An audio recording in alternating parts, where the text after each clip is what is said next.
Pues, buenas tardes, ¿cómo están? Bendecidos, ¿verdad?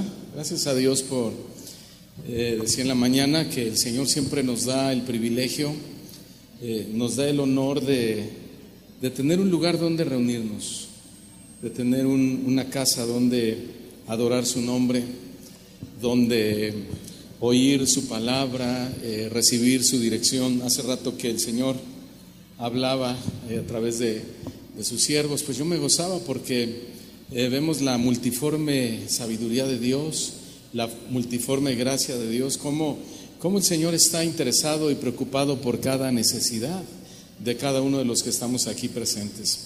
Por eso es que cada día que venga a este lugar, agradézcale a Dios, pídale a Dios que le hable, que pueda irse con una palabra, que pueda irse con algunos centímetros más de crecimiento espiritual, ¿verdad? Para que de esa manera la vida también sea más ligera, porque la vida no es tan fácil, y si le sumamos que Satanás es el príncipe de este mundo y él quiere poner tropiezo y quiere robar, matar y destruir, bueno, pues hay que aprovechar cada que venimos a la iglesia y tomar esas vitaminas que tiene la poderosa palabra del Señor y aplicarla a nuestra vida, que es lo más importante, ¿sí?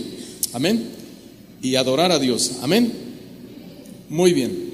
Bueno, pues le doy gracias a Dios el privilegio que me da de predicar su palabra en esta iglesia. Siempre es una verdadera bendición, pues también una gran responsabilidad y un gran desafío. Yo siempre que platico con el pastor Chuy, el pastor Tony, Toño, Chava, los pastores de aquí, digo, bueno, es que yo vengo, yo les oigo enseñar, yo aprendo, ¿sí? Y entonces lo aplico. Entonces, pues gracias a Dios que tenemos maestros que tienen en esta congregación, maestros de la palabra, llenos de la gracia del Señor. No dejen de orar por ellos. Gracias, pastor Chuy, por la confianza. Y bueno, pues vamos a comenzar, ¿sí? Vamos a orar. Señor, te damos infinitas gracias. Gracias, muchas gracias en esta tarde. Gracias, Señor, porque a pesar de lo que somos, tú te manifiestas en medio de nosotros. A pesar de nuestros yerros, nuestras equivocaciones, nuestros pecados, nuestras debilidades, nuestros desvíos, nuestras faltas, siempre tu gracia es tan abundante y sobreabundante que te manifiestas. Y hace un momento, Señor, mientras te adorábamos, pues tu presencia se percibía. Nuestros corazones se llenaban de ti. Pero también nos gozamos porque nos hablaste, Señor, y usaste a tus vasos para hablarnos. Y nuestro vaso, los que oímos y recibimos todo esto, se está llenando, Señor, y estamos creciendo.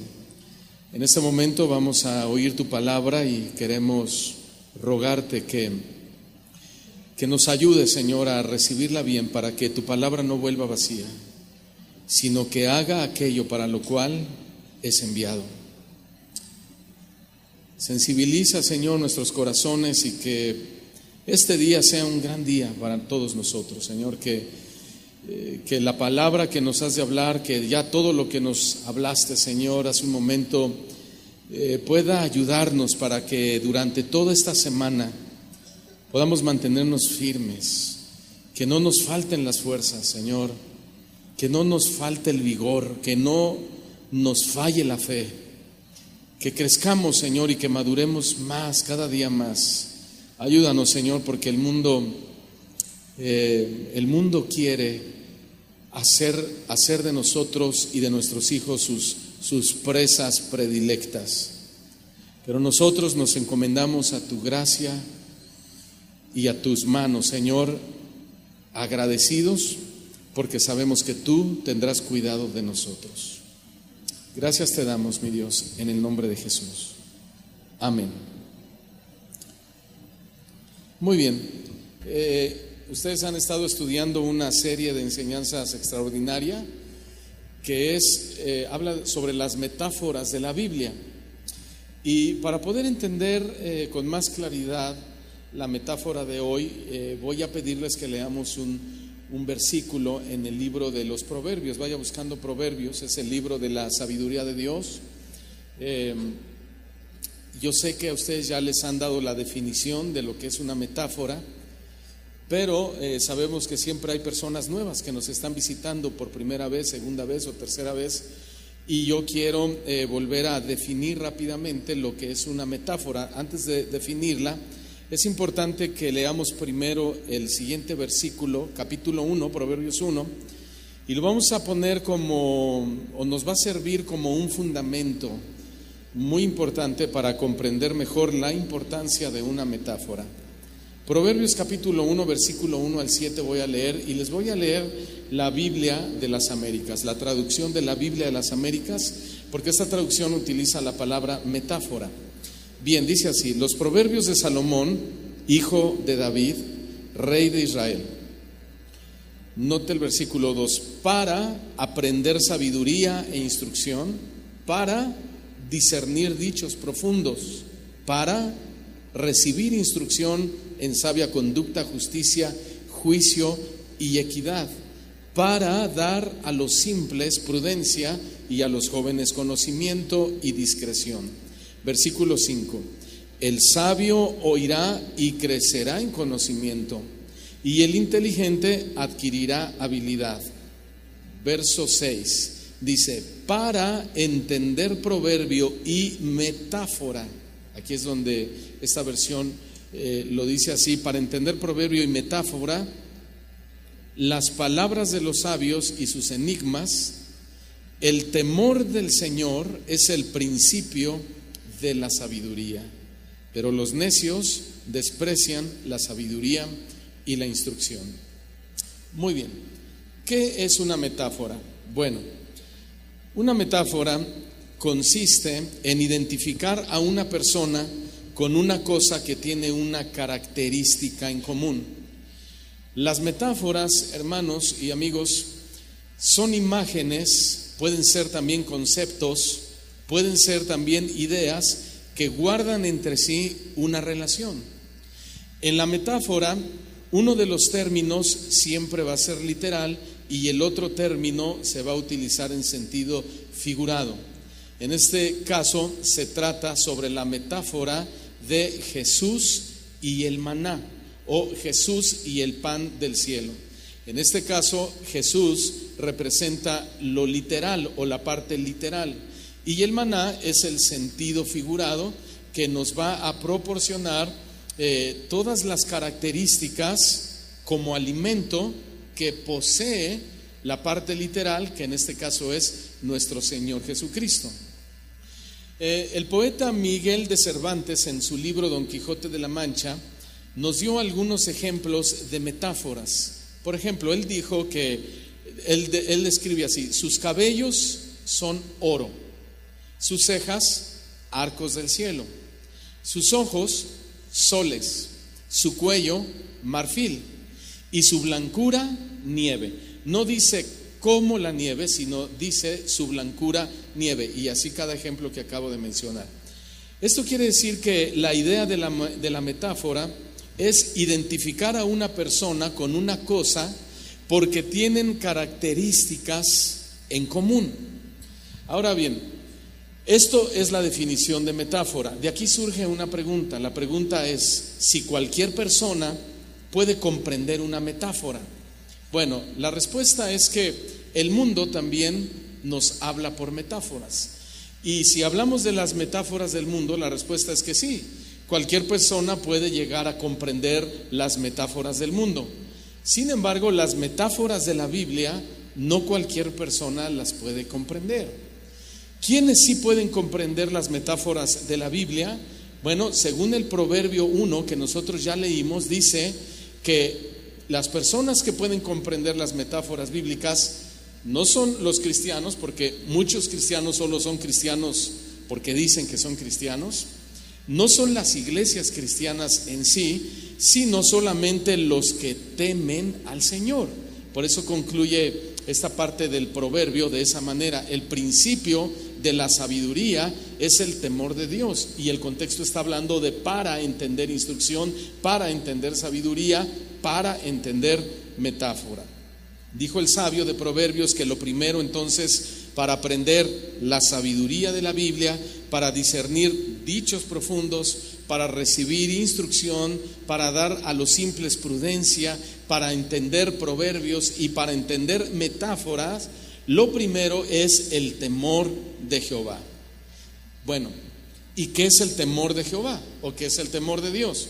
El temor de Dios, la definición bíblica, o el temor de Jehová, es el sentimiento de profundo respeto por Dios. Mucha gente en el mundo dice, yo respeto mucho a Dios. Incluso los cristianos dicen, no, yo respeto a Dios, pero lo dicen de palabra, ¿sí? Y a veces, pues, al ministrar en alguna consejería, en alguna administración, hay mucha gente que dice, yo soy cristiano, pero leo la Biblia y no la entiendo, no la comprendo. No comprendo los dichos de la Biblia, no comprendo las parábolas de la Biblia, no comprendo las historias de la Biblia, mucho menos voy a comprender una metáfora en la Biblia. ¿A qué se debe, pastor? Bueno, la respuesta nos la acaba de dar el sabio de Proverbios: a que no hay temor de Dios en su corazón, es decir, un sentimiento de profundo respeto por Dios. Bueno, ¿y por qué necesitamos tener ese profundo respeto hacia Dios para comprender sus metáforas y su sabiduría? Bueno, porque este libro no es cualquier libro. Este libro, me refiero a la Biblia. ¿Cuántos traen su Biblia? A ver, levante su Biblia, quisiera verla. ¿Sí? Muy bien, la mayoría. Gracias, puede bajar. Ese libro que usted tiene en sus manos o que usted abre en su teléfono celular no es cualquier libro. ¿Lo sabían? No es un libro común y corriente, no es un libro de historietas solamente. No, ese libro que usted tiene es su libro. Es el libro de Dios. Y porque es su libro, todo lo que contiene debe honrarle a Él. No hay otra razón de por qué la Escritura nos ha sido dada y revelada sino para honrar su nombre. Yo no sé si usted esté de acuerdo conmigo, ¿sí? Pero la Biblia, que es su libro, ha sido escrito para honrar su nombre. Ahora bien, pues en esta metáfora que se llama Jesús, el maná del cielo o el pan del cielo, quiere decir que solamente lo van a poder entender, la van a poder entender aquellos que aman a Dios, pero sobre todo aquellos que respetan profundamente a Dios, aquellos que temen a Dios. Esas personas van a poder comprender y van a poder recibir en sus vidas los maravillosos efectos espirituales de esta metáfora. Ahora vayamos directo a la metáfora y por favor busquen el libro de Éxodo, capítulo 16, versículo 4. Éxodo 16, versículo 4. Éxodo es el segundo libro de la Biblia, del Antiguo Testamento, primero Génesis, luego vaya a Éxodo y dice así. Voy a ir rápido con los versículos. Y Jehová dijo a Moisés: He aquí, yo os haré llover pan del cielo, y el pueblo saldrá y recogerá diariamente la porción de un día, para que yo lo pruebe si anda en mi ley o no. Hasta ahí vamos a leer. Hermanos, toda la Biblia trata y está centrada 100% en el Señor Jesucristo. De ahí que los cristianos siempre decimos que la Biblia es cristocéntrica, ¿verdad? ¿Por qué? Porque Cristo es el centro de toda la Escritura. Cristo es el centro de cada historia. Cristo es el centro de cada libro de la Escritura. Cristo es el centro y figura como centro en cada personaje santo de la Escritura. Y de hecho esto ha sido así desde Génesis, desde el principio, desde Génesis capítulo 1 hasta Apocalipsis 22, 21. Toda la Escritura está centrada en Cristo. Y esta metáfora que estamos leyendo aquí trata precisamente sobre el Señor Jesucristo. Cristo es el centro de esta metáfora. Y una de las grandes pruebas de la inspiración de la Biblia, ¿cuántos creen que la Biblia es inspirada por Dios? Bueno, y es que hay que creerlo porque al haberse escrito por diferentes autores en diferentes tiempos y en diferentes épocas, y han pasado muchos años, por ejemplo, entre Isaías, el profeta Isaías, a la llegada de nuestro Señor Jesucristo, tuvieron que pasar aproximadamente 750 años. Entonces, Lo que quiero decir, o lo que voy a decir, es lo siguiente, que una de las grandes pruebas de la inspiración de la Biblia es que el Antiguo Testamento y el Nuevo Testamento están perfectamente vinculados en todas sus historias. Y en esta historia que vamos a aprender hoy también. Por ejemplo, en Juan capítulo 6, versículo 32, solo anótelo, Juan 6, 32, el Señor Jesús dijo: de cierto os digo, no os dio Moisés el pan del cielo, mas mi Padre les da el verdadero pan del cielo. Porque el pan de Dios es aquel que descendió del cielo y da vida al mundo. Le dijeron: Señor, pues danos siempre este pan. Y Jesús les dijo: pues yo soy el pan de vida, y el que a mí viene nunca tendrá hambre, y el que en mí cree no tendrá sed jamás. Amén. ¿Cuántos creen en el nombre del Señor? Lo que vemos es que lo que sucedió aquí en Éxodo capítulo 16 tuvo su cabal cumplimiento en el Señor Jesucristo. Cuando el pueblo de Dios estaba en el desierto, Dios los alimentó con pan del cielo. Y ese pan del cielo se llamaba maná. O sea que tipológicamente el maná era Cristo. Y esa es la metáfora, que contienen elementos en común. Ahora vayamos, ahí va a poner siempre su separador en Éxodo capítulo 16, y leamos por favor el versículo 15. Y dice así: y viéndolo los hijos de Israel se dijeron unos a otros, viendo que el maná que había descendido y había caído sobre la tierra. Cuando ellos vieron el maná, se dijeron unos a otros. Ellos ven el maná y quizá son familias que están ahí, tienen hambre. Moisés les dice que Dios les va a dar alimento del cielo. El esposo voltea a ver a la esposa al esposo, los esposos voltean a ver a los hijos ven a sus padres y comienzan a verse entre los vecinos y ven esa cosa menuda que es el maná que cae sobre el cielo, y lo primero que dicen no es gloria a Dios, qué tremenda cosa nos acaba de enviar el Señor. Lo primero que ellos dicen es: ¿qué es esto? ¿Ya lo leyeron? ¿Qué es esto? Porque no sabían qué era. Nos está explicando Moisés. Ellos dijeron: ¿qué es esto? Porque no sabían qué era. Entonces Moisés les dijo: este es el pan que Jehová os da para comer. Qué impresión, ¿no les parece? ¿Saben ustedes lo que significa maná? Lo acabo de decir. Maná significa ¿qué es esto? O ¿qué es esta cosa? Así en un sentido de asombro. Entonces, a esa cosa que caía del cielo, dijeron: lo llamaremos, ¿qué es esto? Lo llamaremos maná. Eso significa, ¿qué es esto? Los israelitas, hermanos, ignoraban realmente lo que era el maná. Por eso, ante su ignorancia, Moisés les dice: este es el pan que el Señor os ha dado para que comáis. Ahora, esto de que los israelitas no sabían qué era, nos habla de la ignorancia que cientos de años después seguirían teniendo acerca del ministerio de nuestro Señor Jesucristo cuando viniera a la tierra. Porque cuando Cristo vino a la tierra en su ministerio terrenal, la gente lo veía, no lo valoraba, no lo apreciaba, no recibía sus enseñanzas. Al contrario, lo atacaba, lo perseguía, lo querían matar, ¿sí? Y lo cuestionaban. ¿Qué es esto? ¿Quién es él? Lo insultaban: por Belcebú echa fuera a los demonios. ¿Qué es esto? ¿Qué? ¿No eres tú el hijo de José y María? Como dando a entender aquella mujer que salió embarazada antes de casarse con su esposo José y que seguramente este es un hijo de fornicación.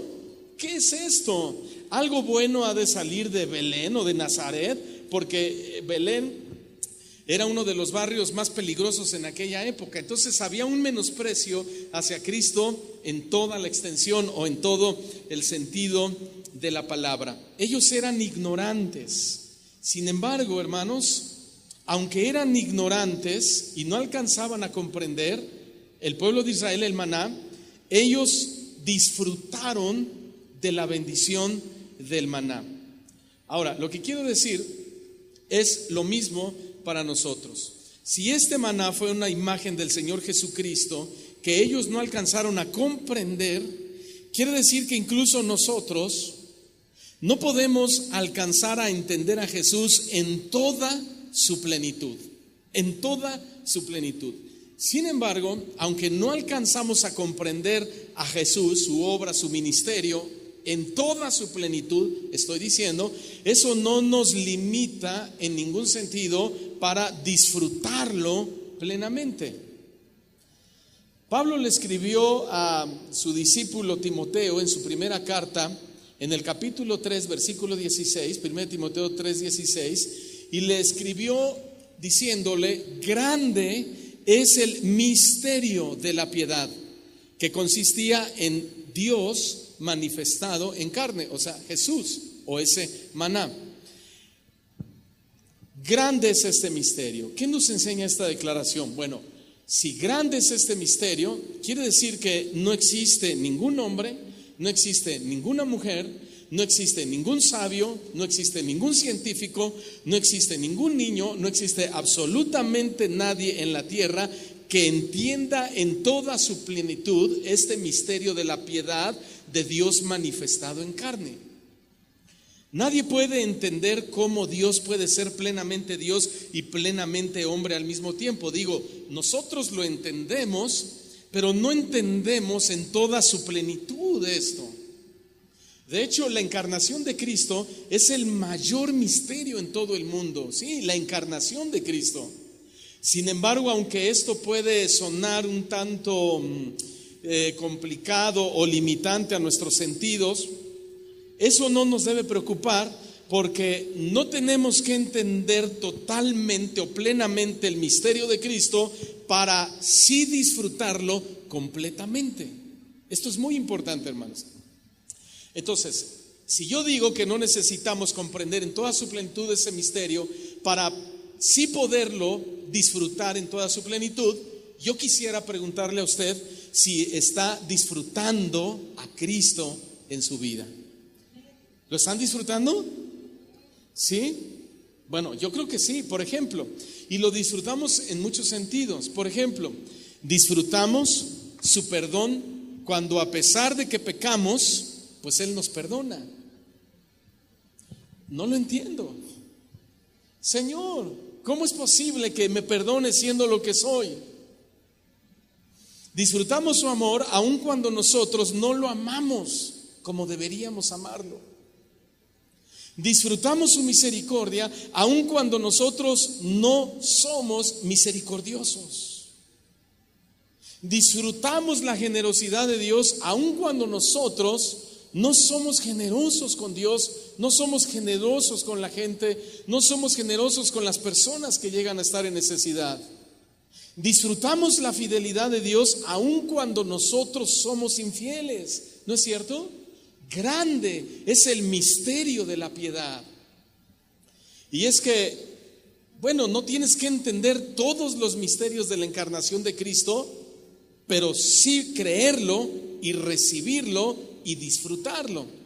Tampoco tienes que entender totalmente cómo es que su sangre es poderosa para lavar tus pecados. Solo tienes que creerlo y disfrutarlo y recibirlo. Hace un momento el Señor nos hablaba a través de la profecía y decía: reciban de mí esto, reciban de mí aquello. Y quizá en tu mente chocaba y decía: ¿cómo es posible, Señor, yo siendo tan malo, yo siendo tan perverso, teniendo estos pensamientos, tú todavía me hablas y me dices: extiende tus manos y recibe mi bendición? Grande es este misterio de la piedad.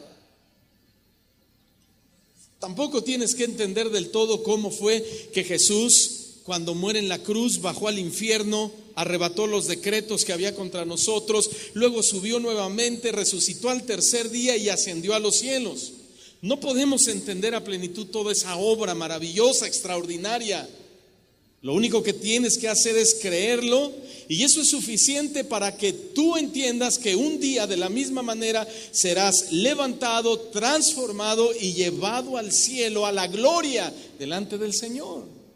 O sea, no tienes que entenderlo del todo, pero sí puedes disfrutarlo. Y ¿sabe algo? De hecho, ya lo estamos disfrutando hoy mismo. ¿Verdad que sí? Hoy estamos disfrutando la gracia de Dios. Hoy estamos disfrutando el amor de Dios. Hoy estamos disfrutando la misericordia de Dios, la bondad de Dios, la generosidad de Dios, el perdón de Dios. Hoy estamos disfrutando, grande es el misterio de la piedad. Bueno, así pasó con los israelitas en esta metáfora. Ellos no entendieron lo que era ese maná, pero lo comieron, se alimentaron y fueron sostenidos por ese maná. Y es que este maná poseía todos los beneficios que los israelitas necesitaban. Y cómo esa pequeña cosa, ¿verdad?, podía poseer tantos beneficios. La explicación es muy simple, ya lo debió haber entendido, es que ese maná era Cristo. Ese maná era la imagen perfecta de las bondades de Dios a través de nuestro Señor Jesucristo. ¿Cuántos le dan gracias a Dios por sus bondades? Ahora, ese maná vamos a tener que describirlo, ¿sí? Porque es la manera en cómo se representa a nuestro Señor Jesucristo. En primer lugar, veamos la fuente del maná. ¿De dónde venía ese maná? Leamos otra vez el versículo 4 de Éxodo. Y Jehová le dijo a Moisés: he aquí, yo te haré llover pan del cielo. ¿Alguna vez has visto llover pan del cielo? ¿Virotes del cielo? Yo no. Muchos dicen: a mí me llueven los problemas. Bueno, eso es otra cosa, ¿sí? Pero Dios le dijo a Moisés: te haré llover pan del cielo. Ahora, esa frase del cielo ratifica que ese pan representaba efectivamente al Señor Jesús. De hecho, Jesús mismo lo dijo en Juan 6:51. Yo soy el pan vivo que descendió del cielo. Yo soy el pan vivo que descendió del cielo. Entonces, así como el maná fue de origen celestial porque lo mandó del cielo, porque bajó del cielo, así Cristo fue de origen celestial porque también descendió del cielo. ¿Se dan cuenta? La metáfora prácticamente ya está resuelta, ya está explicada. Ya el Señor nos la acaba de revelar con su misma palabra, ¿sí? Esa es la regla de oro de la hermenéutica. La Escritura interpreta la Escritura, ¿sí? Y ya la interpretó. Ahora, ¿de qué tamaño era el maná? En el verso 14 dice que cuando el rocío cesó de descender, he aquí sobre la faz del desierto, era una cosa menuda, o sea, pequeña, redonda, menuda como una escarcha sobre la tierra. Esa forma de escribir de Moisés es para mostrarnos lo pequeño que era el maná, o digámoslo de esta manera, la pequeñez del maná. Y si el maná metafóricamente es Cristo, ¿de qué nos está hablando esto? Bueno, de la humildad de Cristo. Que el hombre, el ser, el Dios alto y sublime, el más grande, al mismo tiempo es el ser más humilde sobre la faz de la tierra. ¿Y en qué consistió su humildad? Bueno, muchos asocian la humildad con la pobreza, pero no tienen nada que ver. Pablo explica claramente en su carta a los Filipenses en el capítulo 2, versículo 7, y él nos dice que su humildad consistió en que se despojó de sí mismo, tomó forma de un siervo, se hizo semejante a los hombres, y estando en la condición de nosotros, hombre, se humilló a sí mismo, haciéndose obediente hasta la muerte y muerte de cruz. En eso consistió su humildad. De hecho, Jesús mismo se lo dijo a sus discípulos en el Evangelio de Mateo capítulo 11, 29. Él les dijo: aprended de mí que soy, ¿qué? No dijo que soy Dios, aunque era Dios. Él dijo: aprendan de mí que soy manso y humilde de corazón. ¿Puedes imaginártelo un poco, hermanos? ¿Sí? ¿Te puedes imaginar al Rey de Reyes y al Señor de Señores? ¿Te puedes imaginar al más grande de todos, al ser más sabio, al ser más inteligente, al más hermoso. La Escritura dice que Él fue el más hermoso de los hijos de los hombres. Por eso las doncellas te aman, dice ahí la Escritura.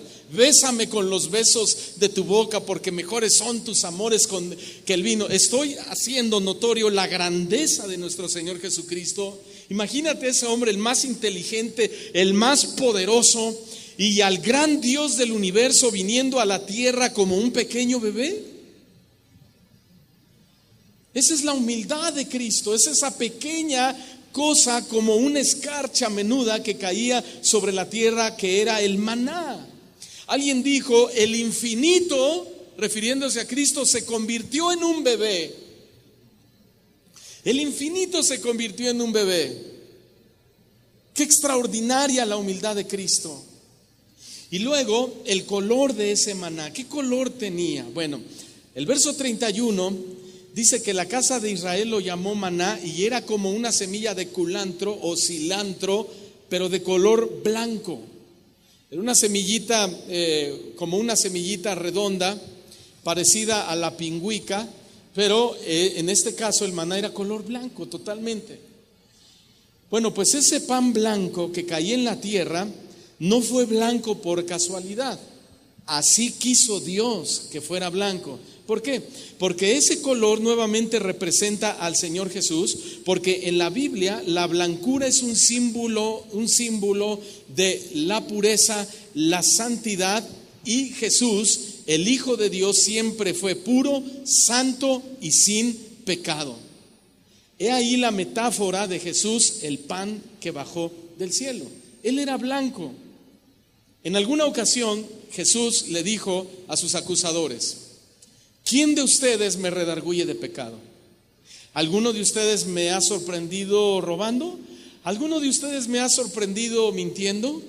¿Alguno de ustedes me ha sorprendido abusando de las viudas, abusando de la gente grande? Porque eso es lo que hacían los fariseos. ¿Alguno de ustedes me ha sorprendido mintiendo, robando, diciendo falsedades? ¿Alguno de ustedes me conoce que yo tenga una segunda vida? ¿Alguno de ustedes saben que yo soy un inmoral? Ninguno de ustedes me puede redarguir de pecado.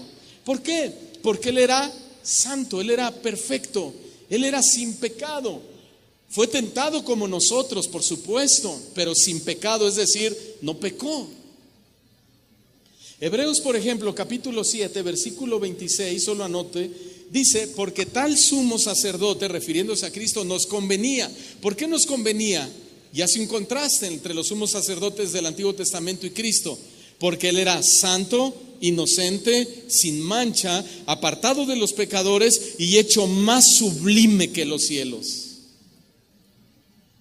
Hechos de los Apóstoles, capítulo 3, versículo 14, escribe y dice: mas vosotros negasteis, ¿a quién? Al santo y al justo. Nuevamente la descripción de Cristo como ese maná blanco. Segunda de Corintios 5:21 dice, refiriéndose a Cristo, habla Pablo y dice: al que no conoció pecado, por nosotros lo hizo pecado. Yo le doy gracias a Dios por eso. ¿Y usted también? Levanta tu mano, dile: Señor, gracias. ¿Sí? Porque al que no conoció pecado, hermanos, por nosotros lo hizo pecado. Y el pasaje de Lucas capítulo 4, versículo 34, es un texto sorprendente, increíble, poderoso, porque los demonios le hablan a Jesús y le dicen: ¿qué tienes contra nosotros, Jesús Nazareno? ¿Has venido para destruirnos? Yo te conozco quién eres. Y le dicen: eres el Santo de Dios. Ahora, la forma del maná. ¿Qué forma tenía el maná? Verso 14 de Éxodo 16. Cuando el rocío cesó de descender, he aquí sobre la faz del desierto una cosa menuda. ¿De qué forma? ¿No le escucho? ¿De qué forma? Redonda. ¿Por qué redonda? Debe de significar algo. Bueno, lo redondo en la Biblia significa algo que no tiene inicio y no tiene final. Es como el anillo del matrimonio, que también es redondo. no tiene inicio, no tiene final. Si usted observa su anillo de matrimonio después en su casa, se va a dar cuenta que no se ve dónde inició el joyero, dónde inicia la hechura del anillo y dónde termina la hechura del anillo. Cuando nosotros tenemos bodas, matrimonios y oramos por ellos y les bendecimos, siempre les decimos, así debe de ser el matrimonio, que no tiene principio, tuvo un principio, pero no tiene un final. Bueno, el maná era redondo, no tenía comienzo y tampoco tenía final. El círculo en la Biblia ha sido un emblema de la eternidad. Por eso es que el maná, que era redondo, representaba a Cristo, porque Cristo es el que era, el que es y el que ha de venir. En otras palabras, Cristo es el que cierra el círculo de todo o de toda la creación. ¿Me expliqué? ¿Dónde nació Jesús? En Belén. Sin embargo, no tuvo su inicio ahí en Belén. La vida o el ser de Jesús, de Cristo, no tuvo su inicio en Belén. ¿En qué momento lo tuvo? Lo tuvo antes. ¿Dónde exactamente? En la eternidad. Algunos teólogos dicen que la eternidad pasada, otros dicen no digamos que la eternidad pasada porque eso es darle tiempo, ¿verdad?, a la eternidad pasada. Bueno, dejémoslo así, nació antes, en la eternidad. ¿Y cómo me dice eso, pastor? Bueno, Juan en el capítulo 1, versículo 1 dice que en el principio, refiriéndose a Jesús, era antes el verbo es Cristo, y el verbo era con Dios, y el verbo era Dios. Este era en el principio con Dios, versículo 3, y todas las cosas por Él fueron hechas, y sin Él nada de lo que ha sido hecho fue hecho. ¿Sí? Él es el maná, el círculo, el emblema de la eternidad.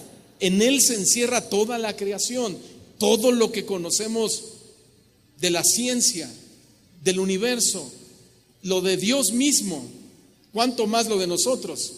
¿Se acuerdan cuando a Jesús le dijeron los judíos, a ver, aún no tienes 50 años y dices que ya viste a Abraham? ¿Se acuerdan?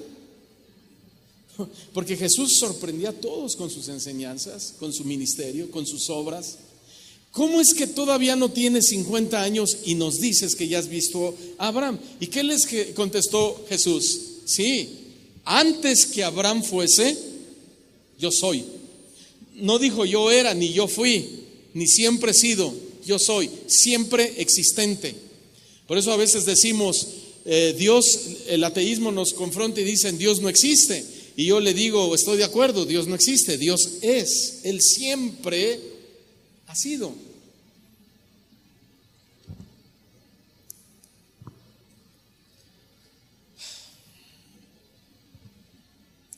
El maná tenía sabor. ¿A qué sabía ese maná? Versículo 31 de nuestro texto. Dice que el maná o su sabor era como de hojuelas de miel. Otra versión dice, y su sabor era como las obleas hechas con miel. ¿Qué le parece eso? Increíble, ¿no? Increíble, extraordinario. Dios, hermanos, bueno, esto me habla algo muy interesante. Dios no está en contra del placer. Está en contra del placer pecaminoso, pero no está en contra del placer. El sabor del maná era increíble, era inigual. El sabor del maná era delicioso, era exquisita. ¿Y de qué nos habla esto, hermano? De que la vida cristiana debe tener un sabor increíble. La vida cristiana debe tener un sabor delicioso, un sabor único, un sabor inigualable. Es decir, que nosotros produzca una sensación de tal delicia, de tal encanto, de tal sabor, que nuestro estómago, nuestra alma, nuestra carne, no tenga el más mínimo deseo de correr detrás de las cosas del mundo para poder saciar ese anhelo que tenemos de una vida deliciosa o de una vida hermosa o una vida rica, porque Cristo, el sabor de Cristo en el cristiano, el sabor de la vida cristiana es incomparable, es única, hermanos. ¿Lo creen? Por ejemplo, el Salmo capítulo 34, versículo 8, dice: gustad, o sea, probad y ver que es bueno Jehová, dichoso el hombre que confía en él. El Salmo 119, versículo 3, Salmo 119, versículo 3, dice el salmista: cuán dulces son a mi paladar tus palabras, más dulces que la miel en mi boca. ¡Wow! El escritor de Hebreos en el capítulo 6, versículo 4 dijo: porque es imposible que los que una vez fueron iluminados y gustaron del don celestial y fueron hechos partícipes del Espíritu Santo y asimismo gustaron de la buena palabra de Dios. Primera de Pedro capítulo 2, versículo 2. Dice el apóstol: desead como niños recién nacidos la leche espiritual no adulterada, para que por ella crezcáis para salvación, si es que habéis gustado la benignidad del Señor. Alguien dijo que esta es la razón por la que nunca convencerán a un verdadero cristiano que Jesús no es real. ¿Por qué? Porque un verdadero cristiano ha probado la dulzura de su persona. Amén. Y cuando el mundo viene a nuestros hijos, viene a nosotros, cuando entran a las universidades y su profesor de filosofía resulta que es ateo y le dice: mira, Dios no existe, y mi hijo me dice: papá, ¿sabes qué? Que creo que Dios no existe. Nosotros podemos responderle: sí existe. Dios sí existe y te lo puedo probar. Te lo puedo probar porque tengo una relación dulce con Él. Tengo una relación de amor. Yo pruebo la benignidad de Dios en mi vida cada día. Me consta. Cuando la gente nos dice que Dios no es bueno, nosotros podemos responder: claro que es bueno. Es bueno, yo he probado la benignidad de Dios en mi vida, yo he constatado, he probado, me he deleitado de lo benigno de Dios para mí. Cuando me dicen Dios no es amoroso, porque si fuera amoroso no habría tanta gente sufriendo en el mundo, nosotros podemos decirle: claro que es un Dios amoroso. En primer lugar, ese es el carácter de Dios. Dios es amor, pero además es amoroso porque de tal manera me amó. Lo estoy probando, lo probé, que envió a su único hijo para que si yo creyese en él no me perdiera, sino que probara, experimentara la vida eterna. Eso quiere decir, o esa forma de hablar es manifestar al mundo nuestro deleite en esa hojuela de miel y amor que es Cristo, que es el maná del cielo. ¿Me expliqué, hermanos? Es como si tú estás en tu casa y te sientas a comer y sabes que vas a comer rico y estás disfrutando tu comida y lo pruebas y dices: qué deliciosa esta comida, y le das otra cucharada y dices: esto está suculento, ay mi amor, te quedó exquisito, muchas gracias, te estás delentando, y de repente viene una persona y te dice: oye, esa comida que estás probando no está buena. Y tú le dices: ¿qué?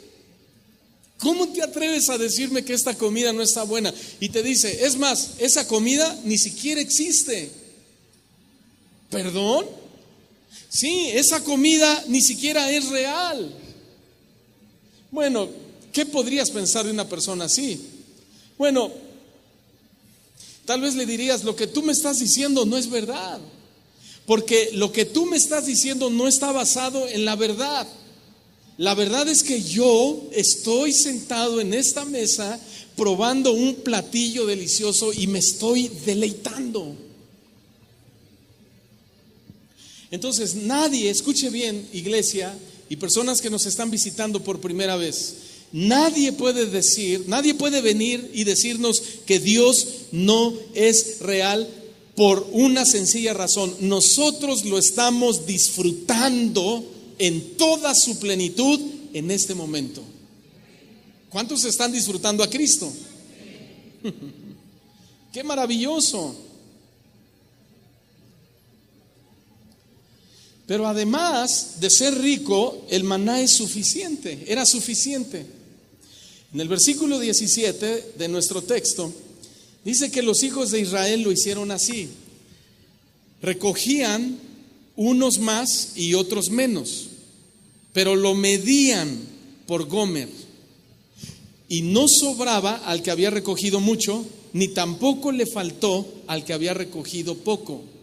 Cada uno recogió conforme a su necesidad. Cada uno recogió conforme a lo que había de comer. ¿Qué nos dice esto? Bueno, nos dice que todo lo que necesitaban estaba disponible. Cada uno podía recoger lo que necesitara. Si tu familia constaba de 2 miembros y el hombre comía mucho, él tomaba lo que lo satisfacía y no había limitación. Si tu familia era de 10, si tu familia era de 15, de los que fueran, ahí estaba disponible. Por eso el maná representa metafóricamente a Cristo, porque Cristo es todo lo que siempre necesitarás. ¿Sí? ¿Allá atrás me oyeron? ¿Sí? Jesucristo, escuche bien, es todo lo que siempre necesitarás. ¿Pueden decir amén fuerte? Y con todo y eso, de todas maneras los israelitas no lo entendieron y cuando lo vieron dijeron, ¿qué es esto? Pero en un tono de que estaban hastiados, estaban hartos. Pero aunque no entendieron lo que era esto, lo tomaban y lo disfrutaban. Lo mismo pasa con nosotros. Lo dije hace un momento. Aún no entendemos del todo la obra general de Cristo. Todo. Sin embargo, cada día tomamos de Él y lo disfrutamos, ¿no es cierto? Tomamos de su amor cuando sentimos que tenemos necesidad de amor o cuando sentimos que no nos aman. Tomamos de su misericordia cuando pecamos. Tomamos de su bondad cuando somos malos. Tomamos de su generosidad cuando tenemos necesidad. Tomamos de su salud cuando estamos enfermos. Tomamos de su gozo cuando estamos tristes. Tomamos de su paz cuando estamos preocupados o cuando estamos afanados, etcétera, etcétera, etcétera. Siempre está disponible Cristo para nosotros. El Salmo capítulo 104, versículo 10, exalta este punto del que estamos hablando de la siguiente manera, y dice el salmista: tú eres, refiriéndose a Dios, tú eres el que envía las fuentes por los arroyos, las que van entre los montes, las que dan de beber a todas las bestias del campo. Mitigan estos arroyos la sed de los asnos monteses. A sus orillas habitan las aves de los cielos, cantan entre las ramas. Él riega los montes desde sus aposentos. Del fruto de sus obras se sacia la tierra. Él hace producir el heno para las bestias y la hierba para el servicio del hombre, sacando el pan de la tierra y el vino que alegra el corazón del hombre, el aceite que hace brillar el rostro y el pan que sustenta la vida del hombre. Él lo hace. El Salmo 145, versículo 15 dice que los ojos de todos esperan en ti y tú les das su comida a su tiempo. Tú abres tu mano y colmas de bendición a todo ser viviente. Mateo capítulo 6, versículo 25 dice así: por tanto os digo, no os afanéis por vuestra vida, qué habéis de comer o qué habéis de beber, ni por vuestro cuerpo, qué habéis de vestir. ¿No es la vida más que el alimento y el cuerpo más que el vestido? Mirad las aves del cielo que no siembran, ni siegan, ni recogen en graneras, y vuestro Padre Celestial las alimenta. ¿No valéis vosotros mucho más que ellos? Verso 31. No os afanéis pues diciendo, ¿qué comeremos o qué beberemos o qué vestiremos? Porque los gentiles, los que no conocen a Dios, hacen eso y buscan todas estas cosas. Pero vuestro Padre Celestial, respecto a ustedes, sabe que tenéis necesidad de todas estas cosas. Pero buscad primeramente el reino de Dios y su justicia, y todo lo demás vendrá por añadidura. ¿Lo ven? Todo lo que necesitamos está disponible en el maná. Nuestro maná es Cristo. Cristo es todo lo que siempre necesitaremos. Amén. Ahora, ¿qué significa el maná? Veamos rápidamente el significado del maná. ¿Por qué Dios hizo esto? ¿Por qué Dios dijo, voy a alimentar al pueblo de Israel de esta manera? Bueno, sin duda estamos hablando de Dios. Dios pudo haberlos alimentado de muchas otras maneras. Él pudo haber dicho, bueno, el lunes van a comer carne, el lunes les voy a traer pescado, el miércoles les voy a hacer miércoles de verdura, el jueves pasta, el viernes, ¿qué les gusta? Puro caldo, el sábado día libre, ¿no? Pero no, Dios no lo hizo así. ¿Saben por qué Él decidió alimentarlos así? Para ponerlos a prueba. Leamos nuevamente el verso 4. Jehová dijo a Moisés, yo les haré llover pan del cielo, y el pueblo tiene que salir y tiene que recoger diariamente la porción de un día, para que yo lo pruebe si anda en mi ley o no. Pero ¿a qué clase de prueba se refería Dios? Bueno, primero quería probar su devoción, la devoción del pueblo hacia Dios. ¿En qué sentido? Bueno, Dios quería ver si lo amaban lo suficiente como para obedecerlo, y para ver si estaban dispuestos a alimentarse de Él a través del maná. Y alguno aquí podría decir en este momento, Señor, bueno, es pregunta, ¿alguien podría decirle al Señor, pruébame? Pero aunque no se lo digamos, Dios nos está probando cada día, porque Dios no cambia, hermanos, y sus principios no cambian. Dios es el mismo del Antiguo Testamento ahora en nuestra dispensación, y si lo hizo con el pueblo de Israel, lo va a hacer con todos nosotros. Además, porque toda la Escritura está escrita para nuestra enseñanza. Entonces, si Él quiere alimentarnos de Él y Dios nos prueba, la pregunta es, ¿te estás alimentando de Cristo? ¿Te estás alimentando de maná o quizá de odio? ¿O quizá te estarás alimentando de amargura? ¿O quizá te estarás alimentando de resentimiento o de falta de perdón? ¿O tal vez te estás alimentando demasiado del mundo? Tal vez te estás alimentando demasiado de la televisión, demasiado de Netflix, demasiado de tu teléfono celular, demasiado, hermanos, de algún deportista que para ti representa un ídolo. ¿De qué estamos alimentándonos? ¿De qué estamos hechos si decimos que somos hijos de Dios? De lo que estoy hablando es que cuando amamos a alguien, lo más que queremos es pasar mucho tiempo con esa persona. Y eso es justo en lo que Dios quiere probarnos, en nuestra devoción hacia Él, en si realmente estamos dispuestos a alimentarnos de Él cada día. Y de hecho esa manera de probarnos ha sido desde el principio de la creación su voluntad o su forma de trabajar. Por ejemplo, Dios probó a Adán y a Eva en su devoción, pero esta pareja reprobó. Reprobó porque les dijo, pueden ustedes comer de los cientos de miles de árboles frutales del huerto en donde yo los he puesto. Pero ellos desobedecieron y comieron del único árbol que Dios les había dicho que no comieran. Pero en un contraste interesante también Dios probó a Job, este hombre tan interesante. ¿sí? Pero Job sí pasó la prueba, porque en medio de su calamidad, en medio de su enfermedad, en medio de la situación en la que vivió con su propia esposa, usted sabe lo que le dijo. Job entendió, fue probado y Job dijo: no, un momento, esto es una prueba de Dios. Jehová dio y Jehová quitó. El nombre del Señor sea bendito para siempre. ¿Cuántos dicen amén? Probó la devoción de Job. Y sabes una cosa, también prueba la nuestra todos los días.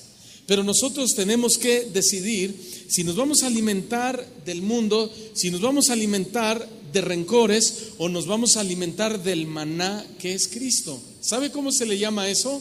Dependencia. Es decir, ¿de qué estamos dependiendo nosotros? ¿De los factores económicos del país? ¿De los factores políticos de nuestro país? Hay unos dicen qué bueno que quedó Andrés Manuel López Obrador, otros dicen no, mejor hubiera quedado fulano de tal, no, mejor hubiera ganado este partido. Me estás demostrando que tienes cierto nivel de dependencia hacia eso. Hoy nuestro presidente, que debemos orar mucho por él para que Dios le dé mucha sabiduría, tristemente se ha convertido en un ídolo del pueblo. Y la gente está dependiendo de un hombre y no sabe de lo que se está perdiendo si depende de Dios. Pero nosotros dependemos de Dios. Amén. Una vez le dije a uno de mis hijos: mira, si yo no te pago tu escuela, tú no vas a poder pagarla sola, tu carrera. Eres un niño o eres un adolescente, no trabajas. En ese sentido, hijo o hija, pues dependes de mí.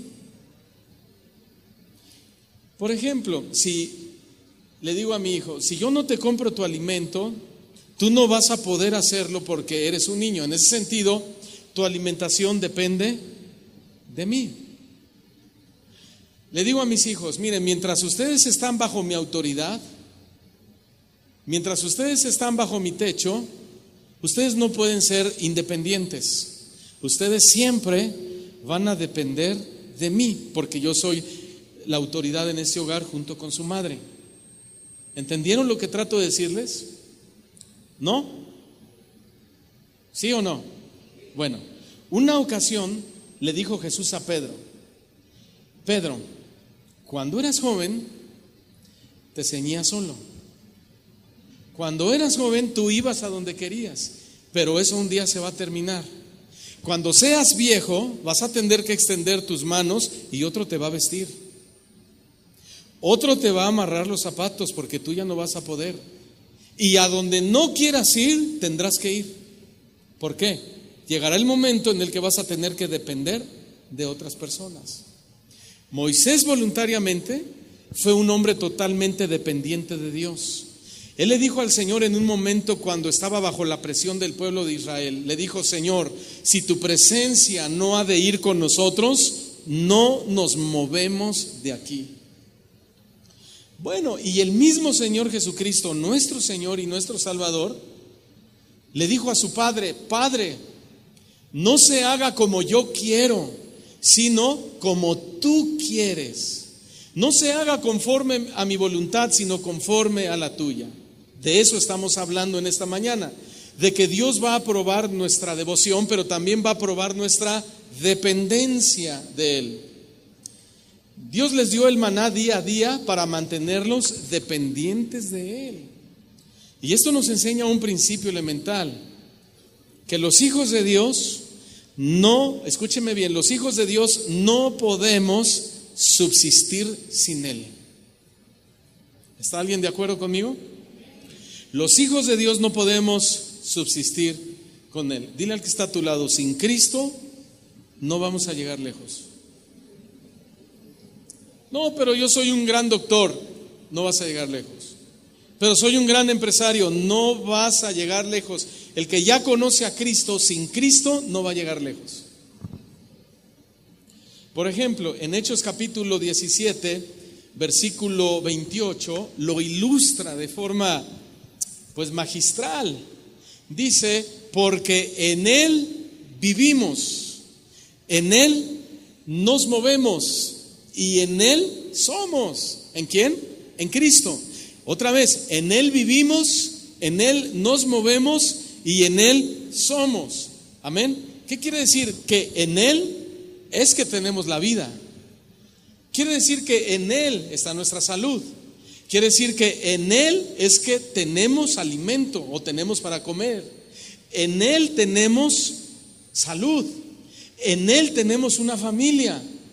En Él tenemos una iglesia como esta. ¿Cuántos dan gracias a Dios? En Él tenemos paz. En Él tenemos gozo. En Él está nuestra felicidad. En Él, en Él, en Él, en Él, en Él, en Él, en Él tenemos todo. ¿En quién? En Él. ¿Por qué? Porque en Él vivimos, en Él nos movemos y en Él somos. Él es el maná que bajó del cielo. Pero además, no solo fue una prueba para su devoción, no solo fue una prueba a su dependencia, fue una prueba para sacar lo que había en sus corazones. Es decir, fue una prueba para conocer sus deseos. Versículo 8 de nuestro texto, Éxodo 16. Dijo también Moisés: Jehová os dará en la tarde carne para comer y en la mañana pan hasta saciaros, porque Jehová, ¿qué dice? Ha oído. ¿Qué? Vuestra adoración. Qué bueno, qué gusto le habría dado a Moisés escribir eso. Porque Jehová ha oído vuestras murmuraciones, con que habéis murmurado contra él. Dice Moisés: porque nosotros ¿qué somos? ¿No? ¿Qué soy yo? Dice Moisés.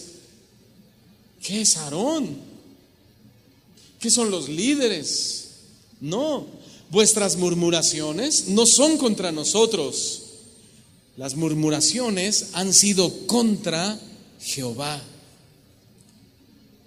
¿No lo pone a pensar eso? Parecía que todo iba de maravilla. Comían el maná, estaban ahí, disfrutaban. Pero lo que sucedió es que la gente comenzó a murmurar sobre este maná. Dijeron: ya no lo queremos. Estamos hastiados. Queremos otra cosa. Queremos carne. Queremos carne. Queremos carne. Vayamos a Números capítulo 11 rápidamente, versículo 4. Números 11:4. Y la gente extranjera, ahí está el primer problema, que se mezcló con ellos porque traían sus costumbres, sus tradiciones, sus idolatrías. Se mezclaron con los hijos de Israel o con los israelitas. Los contaminaron espiritualmente lo estoy interpretando un poco, con un vivo deseo lujurioso. Y los hijos de Israel hicieron lo mismo. O sea, los hicieron extrañar del lugar de donde Dios los había sacado. Y volvieron a llorar y dijeron: ¿quién nos diera a comer carne? Pero no se olviden, queridos hermanos, ellos tenían en ese instante pan del cielo, pero no lo querían. Por eso dijeron en el versículo 5: nos acordamos del pescado que comíamos en Egipto de balde. O sea, de balde nos acordamos del pescado que comíamos en Egipto, porque aquí no hay más que este pan. Nos acordamos de los pepinos, nos acordamos de los melones, nos acordamos de los puerros, de las cebollas y hasta de los ajos.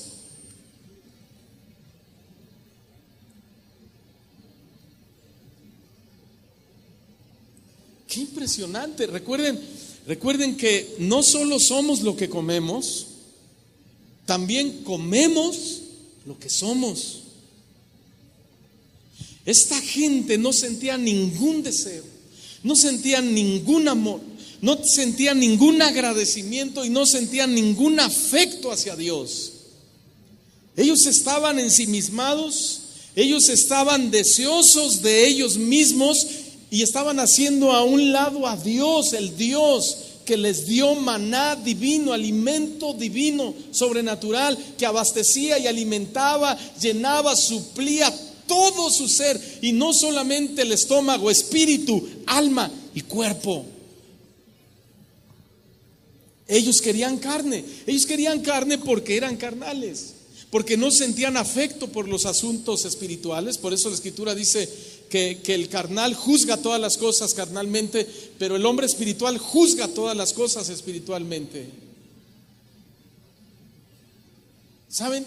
Y si alguien todavía está dudando y dice, no, como le voy a explicar, todavía hay cristianos que le dicen, Señor, mira, sí, qué bonito venir a la iglesia, qué bien la adoración, los cantos, las danzas, Señor, la predicación estuvo tremenda, la profecía ni se diga, el lugar está bien, Señor, todo está bien, pero ¿esto es todo lo que tienes para mí?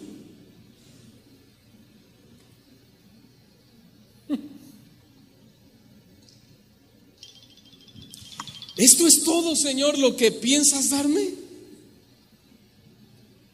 Señor, esto es todo. Soy tu hijo.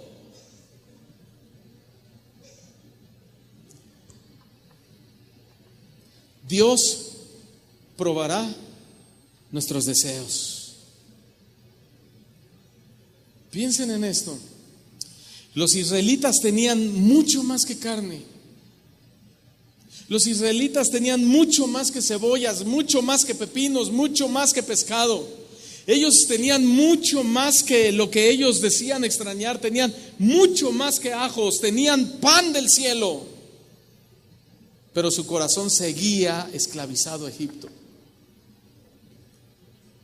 Nosotros tenemos mucho más que un auto de lujo. Tú tienes, si eres creyente, si eres hijo de Dios y tienes una empresa próspera o te ha ido bien en la vida, tienes mucho más que eso, ¿lo sabías? Tienes mucho más que buenos placeres, tienes mucho más. El cristiano tiene mucho más que un viaje excepcional a Europa. El Hijo de Dios tiene mucho más que manjares deliciosos. Tenemos pan del cielo. Tenemos a Cristo en nuestras vidas. Y eso es muchísimo más que las cosas materiales. Esos somos nosotros, los que somos verdaderamente ricos de adentro hacia afuera. A eso se refirió Pablo cuando le escribió su carta a la iglesia en Colosas, en el capítulo 11, en el versículo 27, diciendo de ellos, de nosotros, a quienes Dios quiso dar a conocer las riquezas de la gloria de este misterio entre los gentiles, que es Cristo en vosotros la esperanza de gloria. Que es Cristo en vosotros la esperanza de gloria. Y decimos amén a eso, ¿verdad? Decimos, sí, Señor, tú eres la esperanza de gloria. Sí, pero Dios te probará. Dios probará tus afectos. ¿Estás listo? Y rápidamente quiero hablarles sobre la manera en que ellos tenían que comer el maná. ¿Cómo lo hicieron? ¿Y qué significa para nosotros? En primer lugar, tenían que tener hambre de este pan. Versículo 16. Esto es lo que Jehová ha mandado: recoged de él cada uno según lo que pudiere comer, un gomer por cabeza conforme al número de vuestras personas. Tomaréis cada uno para los que están en su tienda. Otra versión dice: tomará cada uno según su apetito. Según su apetito. ¿Alcanzan a ver la generosidad de Dios, hermanos? ¿Sí o no? ¿Me pueden responder? Según su apetito. ¿Ven la generosidad de Dios? Absolutamente. Cristo, escuchen bien, alcanza para todos. Gracias, Señor. Cristo alcanza para todo. Dile al que está a tu lado: Cristo te alcanza.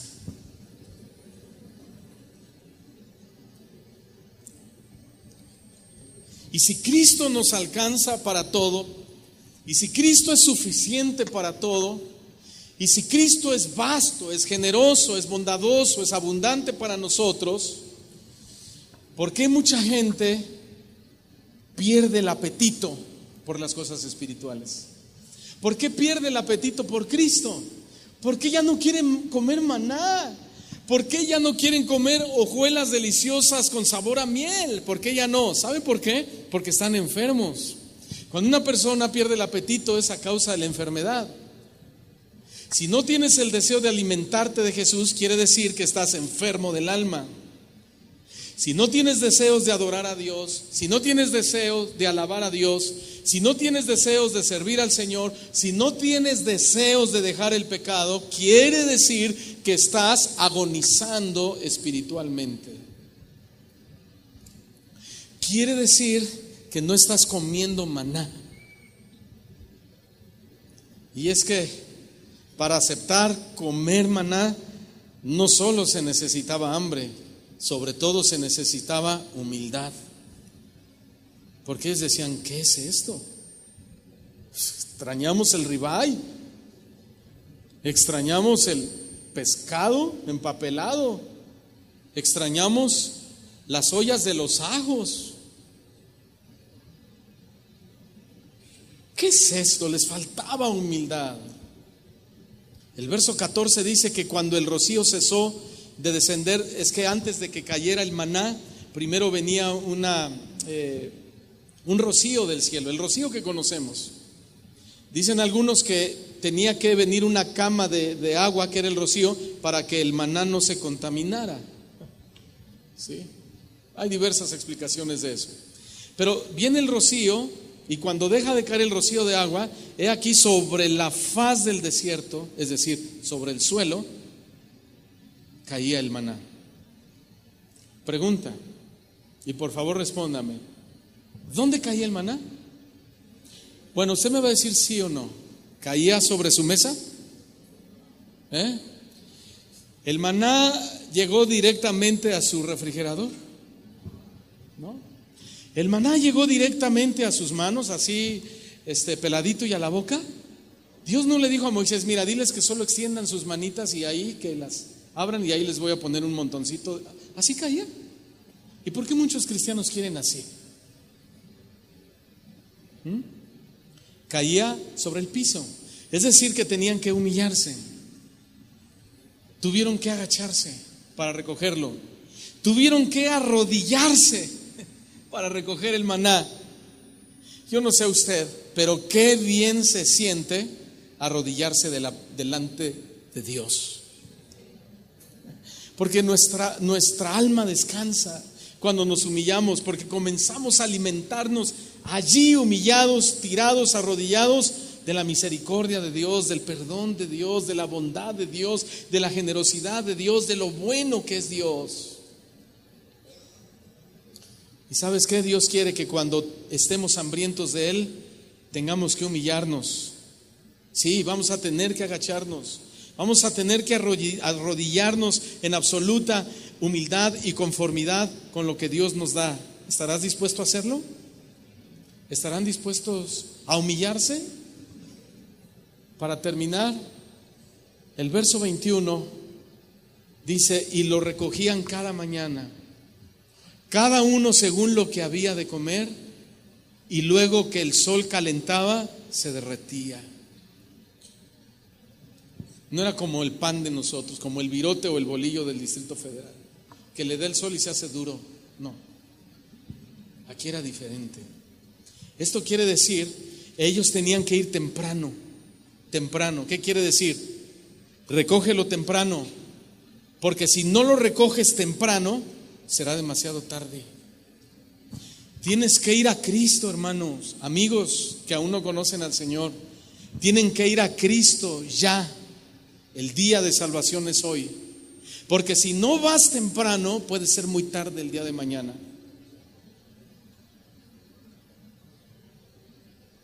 Les dijo Moisés, ninguno deje nada de esto para mañana. Pero ellos no obedecieron a Moisés, sino que algunos dejaron maná para el otro día y crió gusanos y hedió, y se enojó contra ellos Moisés. Es decir, ellos tenían que conseguir el maná por la mañana, específicamente por la mañana. No se paraban a las 12 del día a buscar trabajo. No se paraban a las 10 de la mañana el domingo y decir, ya se me hizo tarde, ya no me da tiempo de llegar a la iglesia. Se paraban temprano para ir a la iglesia. Bueno, estoy interpretando. Tenían que conseguirlo en la mañana. No podían comer el pan de ayer, tampoco podían recoger pan para el siguiente día. Tenían que conseguirlo fresco. ¿Qué significa para nosotros? Significa que nuestra búsqueda de Cristo es cada día. Qué bueno que vienes los domingos, qué bueno que vienes el jueves, pero busca a Cristo cada mañana, hermano. Busca a Cristo cada día. Quiere decir que nuestra dependencia de Cristo debe ser cada día, no solo cuando hay problemas. Quiere decir que nuestra conformidad a Cristo debe ser cada día, en las buenas y en las malas. He aprendido, dijo el apóstol Pablo, a tener abundancia. He aprendido a vivir en escasez. En todo y por todo he sido enseñado. ¿Y tú? ¿Y yo? ¿Y nosotros? Cada mañana en dependencia de Cristo. Y también nuestras experiencias, porque el maná era una experiencia sobrenatural, era una experiencia divina del pueblo de Israel con Cristo, que era el maná. Estoy diciendo que nuestras experiencias con Cristo, nuestros encuentros con Cristo, nuestra entrevista con Cristo, deben ser cada día. Mira, hermano, cuando hace rato el Señor nos habló en profecía y yo me gocé, hasta la grabé, pero te digo algo, cada mañana Dios te puede hablar a ti también. Cada tarde te puede hablar Dios a ti también. Cada noche te puede hablar a ti también. Cuando vas en el metro, cuando vas en el autobús, cuando vas en el avión, donde quiera que vayas. Esa es la promesa de Dios para sus hijos. Dios les dijo claramente, tienes que recogerlo todas las mañanas temprano. El salmista dijo en su capítulo 5, versículo 3, oh Señor, de mañana oirás mi voz. De mañana me presentaré en oración delante de ti y con ansias esperaré. El pueblo de Israel decía, ¿qué es esto? Ya estamos hartos. El Señor nos dice, no digas eso, con ansias espera mi encuentro contigo. Con ansias espera el momento en el que en tu oración, en el que en tu lectura de la palabra, en el momento en el que vienes a la iglesia, me voy a encontrar contigo, porque yo soy el maná que descendió del cielo. Porque ¿qué pasaba si no lo recogían temprano? Se derretía. ¿Y qué implicaba esto? Que debían darse prisa en recogerlo.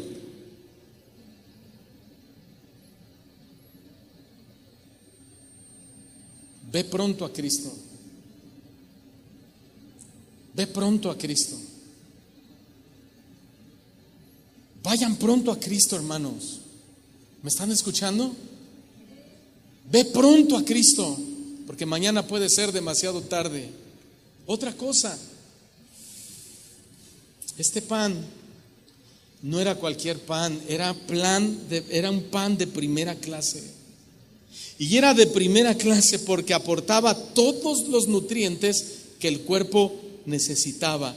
Cristo es pan de verdadera clase. Él dijo, yo soy verdadera comida y verdadera bebida. ¿Cuántos reconocen eso? Otra cosa, Dios le dijo a Moisés que guardara como testimonio una prueba de este maná. Ustedes recordarán ahí en el arca del pacto, que lo guardara como testimonio. ¿Qué significa?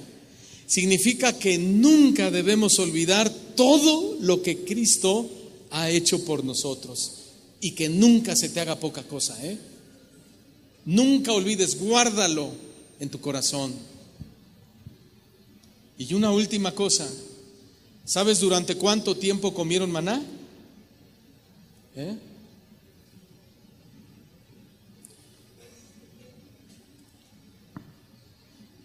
Y a veces el pueblo de Dios es mal agradecido. Y Dios nos ha dado tanto, hermano. Y decimos, ay Señor, ya estoy tan cansado de comer siempre lo mismo. Ay Señor, cuando no un día es pozole, otro día es la birria, otro tacos dorados, otro albóndigas, otro tacos de suadero, otro tacos de pastor, otro día ribeye, otro pollito en salsa verde, otro día nos das huevito con ejotes. Ay Señor, estoy tan cansado. Luego nos das molito verde y luego nos das molito rojo y luego nos das y luego nos das y luego nos das y luego nos das y luego nos das. ¿No ven la bondad de Dios?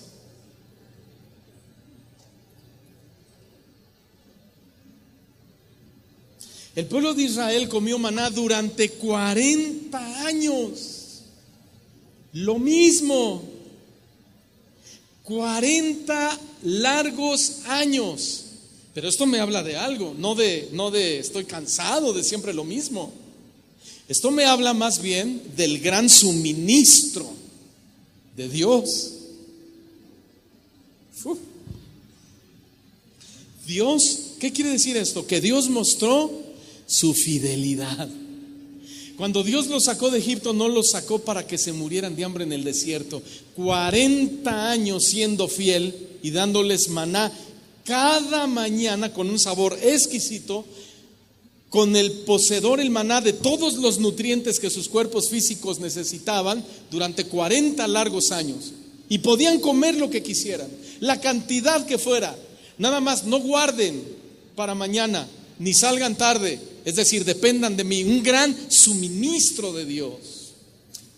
Dicen los expertos que el maná total por día equivalía a llenar 10 trenes. Imagínense 10 trenes, ustedes por aquí tienen cerca unas vías, 10 trenes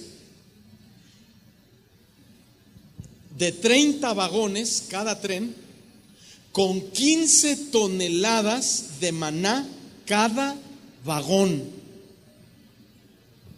Un total increíble. Y Dios lo proporcionó todos los días, los 6 días a la semana, durante 40 años. Y digo 6 días, aunque la semana tiene 7, porque el día quinto, les decía, el día sexto, ¿cuál era el quinto? Que recogieran doble, porque al otro día era el día de reposo. Y ese día no tenían que... Ese era el día del Señor. Ese día les tocaba el alimento espiritual, que es lo que estamos recibiendo en esta mañana. ¿Sí? Tienes que comer tu maná. Tienes que comer a Cristo. Cada día, cada día. Esta es la conclusión. ¿Qué debemos hacer con esta enseñanza? Número 1, debemos recoger nuestro maná todos los días. Número 2, ¿cómo? Orando, leyendo su palabra y aceptando cada día su voluntad para nuestra vida. ¿Cuántos quieren recoger su maná a partir de mañana en la mañana? ¿Cuántos? Pónganse de pie, por favor. Dios es fiel, ¿verdad que sí? Voltea con el que está a tu lado y dile, oye, Dios es fiel. Dios es fiel. Tiene maná para ti. Tiene todo lo que necesitas. No te afanes. Amén, hermanos. Levanten sus manos al Señor. Vamos a darle gracias a Dios. Vamos a orar. Muchas gracias, Señor. Muchas gracias por tu fidelidad. Señor, no tenemos palabras para agradecerte.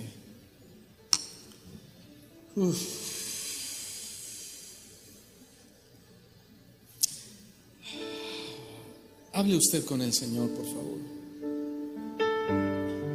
En alguna parte de la enseñanza Dios le habló y fue algo fuerte en su corazón.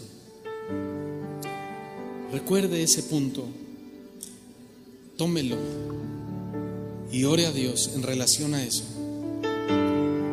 Si tiene que pedirle perdón a Dios, pídaselo, pero no dejes de agradecerle.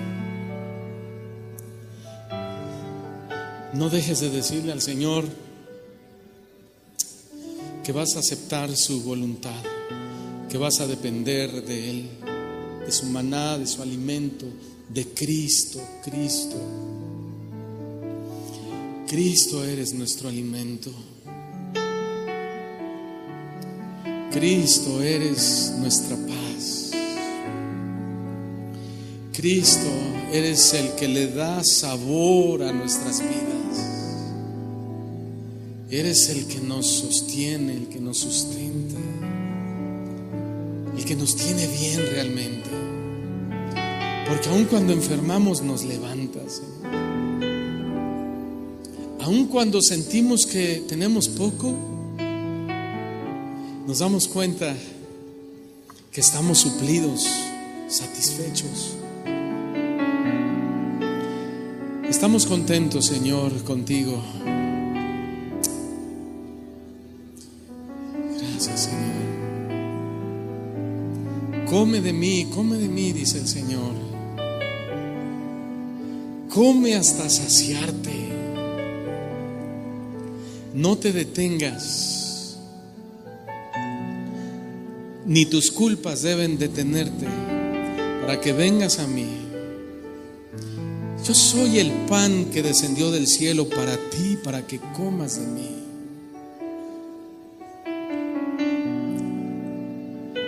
Que tus ojos no sean como los de Lot, dice el Señor. Que Lot levantó su mirada hasta la llanura del Jordán y él vio lo verde de los campos y él escogió esa parte. Porque si tú escoges, dice el Señor, lo que tus ojos ven a simple vista, eres de vista corta.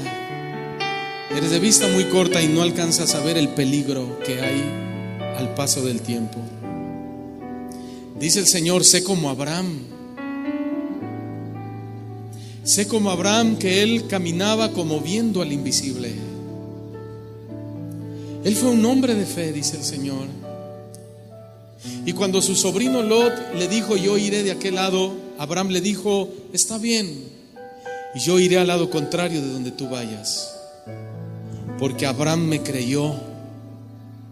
Créeme, dice el Señor. Créeme que soy aquel que está al pendiente de todas tus necesidades, las espirituales, las de tu alma, las de tu cuerpo, las de tu familia. Pon tu fe y tu esperanza en mí. Pero humíllate, dice el Señor. Sé humilde de corazón. Aprendan de mí, que soy manso y humilde de corazón. Además, ejemplo os he dado, dice el Señor, para que sigáis mis pisadas.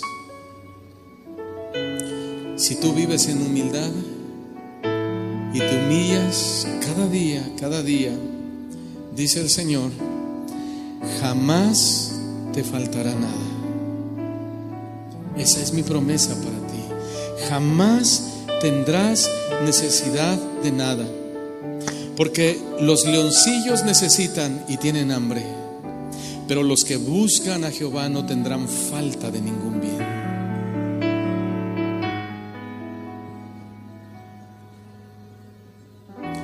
Muchos de ustedes, ciertamente, la vida los ha agotado, la vida los ha cansado. Pero hoy te he traído maná para que lo comas y para que te pongas firme una vez más.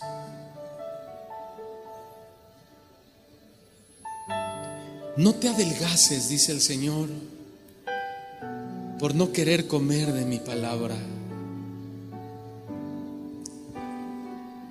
No pienses que no soy suficiente. No pienses que no quiero darte lo que necesitas. Es que no te has querido humillar.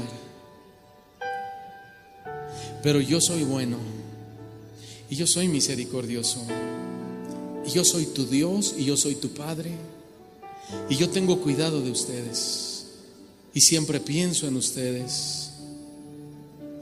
Ven a mí, dice el Señor, vengan a mí todos los que estén cargados y trabajados, que yo los haré descansar. Si tú me tomas de la mano, dice el Señor, yo te llevaré por el camino angosto. Pero no me sueltes, porque muchos me han soltado y hoy caminan por el camino ancho y espacioso que los lleva hacia la perdición. Pero si tú no me sueltas a mí, dice el Señor, ten por seguro que yo jamás te soltaré, porque tú eres la niña de mis ojos, porque tú estás escondido en el hueco de mi mano, porque tú eres también mi especial tesoro. Levanta tus manos al Señor. Todos. Tu fidelidad es grande, tu fidelidad incomparable es, nadie como tú, bendito Dios. Grande es tu fidelidad. Créelo, dile al Señor. Tu fidelidad es grande, tu fidelidad incomparable es, nadie como tú, bendito Dios. Grande es tu fidelidad. Una vez más. Tu fidelidad es grande, tu fidelidad incomparable es, nadie como tú, bendito Dios. Grande es tu fidelidad. Estamos terminando, dile una vez más. Tu fidelidad es grande, tu fidelidad incomparable es, nadie como tú, bendito Dios. Grande es tu fidelidad. Gracias, Señor, por tu fidelidad. Gracias, Señor, por tu grandeza. Gracias, Señor, por suplir. Gracias, Señor, por tanto maná repartido a tu iglesia. Llévanos con tu bendición, Señor. Llévanos con tu paz. Recogeremos cada día, Señor, lo que tienes para nosotros. Gracias te damos en el nombre de nuestro Señor Jesucristo. Y tu iglesia dice fuerte: amén y amén. Que Dios les bendiga a todos.